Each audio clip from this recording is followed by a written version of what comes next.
ஸ்ரீ குருபியோ நமஹ. தொட்டில் பழக்கம்னு சொல்லுவாங்க. ஆறில் விளையாதது 60இல் விளையுமான்னு கேட்பாங்க. அதே போல் தான் இந்த formative years up to the age of 8 years வச்சுக்கோங்களேன், அதில் நம்ம என்ன இன்வெஸ்ட்மெண்ட் பண்ணுறோமோ அதுதான் கடைசி வரைக்கும் வரப்போகுது. அதுக்காக தான் இந்த டைனி டாட்ஸ். 2 விதமான மனநிலை இருக்குங்க. ஆங்கிலத்தில் growth mind set, fixed mind set சொல்லுவாங்க. ஒரு பெரிய ஆராய்ச்சியாளர் கேரல் ட்வெக் என்பவர் ஒரு பெரிய ஆராய்ச்சி பண்ணார். 2 விதமான மைண்ட் செட் இருக்கிறது. ஒன்று ஆக்கப்பூர்வமான ஒரு மைண்ட் செட், அதுதான் க்ரோத் மைண்ட் செட். இரண்டாவது என்னால் ஒன்றுமே முடியாது என்று சொல்லக்கூடிய ஃபிக்ஸட் மைண்ட் செட்.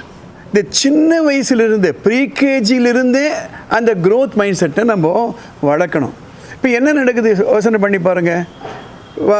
ஒரு பெரிய வகுப்பு இருக்குது, அதில் ஏதோ ஒரு எக்ஸாம் எழுதுகிறாங்க, அதில் மார்க் வாங்கலை, என்ன மாதிரி முடிவுலாம் எடுக்கிறாங்க. ஒரு 99 வாங்குறாங்க, 100 வாங்கலை, மனம் முடிஞ்சு போயிடுறாங்க.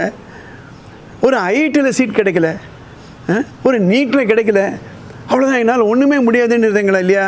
எதனாலன்னா சிறு வயதிலிருந்தே அந்த க்ரோத் மைண்ட் செட்டை அவங்களுக்கு வளர்க்கலை. இந்த பாயிண்ட் மாத்திரம் நோட் பண்ணிக்கோங்க. இந்த க்ரோத் மைண்ட் செட் வளர்க்கக்கூடிய குழந்தைகள் மிஸ்டேக்ஸ் ஆர் ஆப்பர்ச்சுனிட்டிஸ் நினைப்பாங்க.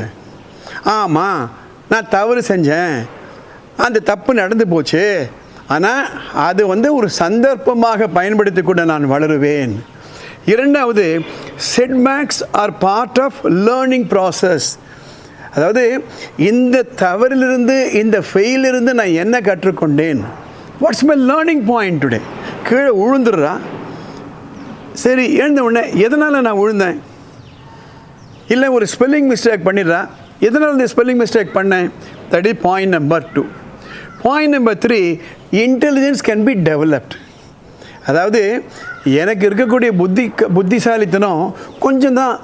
No, I can improve my vocabulary, I can improve my mark, I can improve my intelligence என்று சொல்லக்கூடிய ஒரு தன்மை.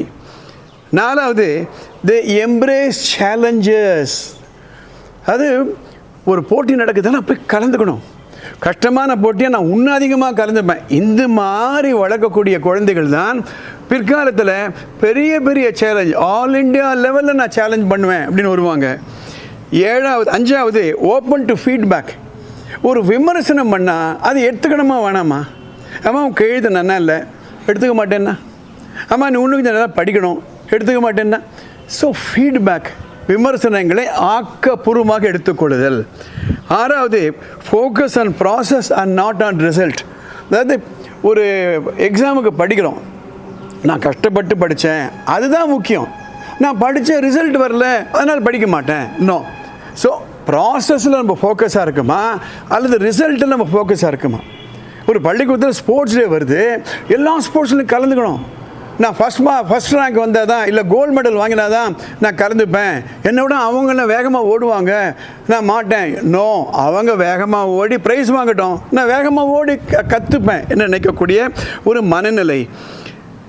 7வது, be inspired by others success. மற்றவர்கள் வெற்றி பெற்றால் அவங்கள பார்த்து நான் கற்றுக்கணும், நான் மோட்டிவேட் ஆகணும், பொறாமப்படக்கூடாது.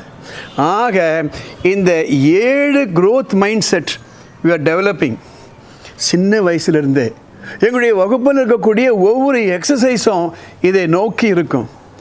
ஆக நமது குழந்தைகளுக்கு இந்த மாதிரியான ஒரு மைண்ட் செட் வளர்த்தாதான் பிற்காலத்தில் அவங்க ஒரு பெரிய நிலைக்கு வர முடியும். இந்த எபிசோடு உங்களுக்கு பிடிச்சிருந்ததுன்னா மற்றவங்களுக்கு ஷேர் பண்ணுங்கள், லைக் பண்ணுங்கள்.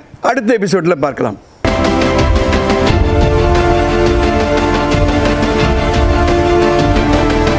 Vishwaksena.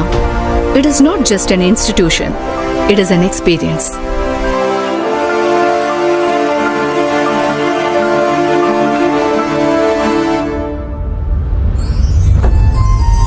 For admission, contact Vishwaksena Vidya Vikas Matriculation Higher Secondary School 9566205555. Vishwaksena Global Senior Secondary School 87545-30170. Vishwaksena Arts and Science College for Women 8680566635. Vishwaksena College of Education B.Ed 9440-58844. Polivakam, Tiruvallur. Vishwaksena Tiny Tots 85318-11111. Punga Nagar, Tiruvallur.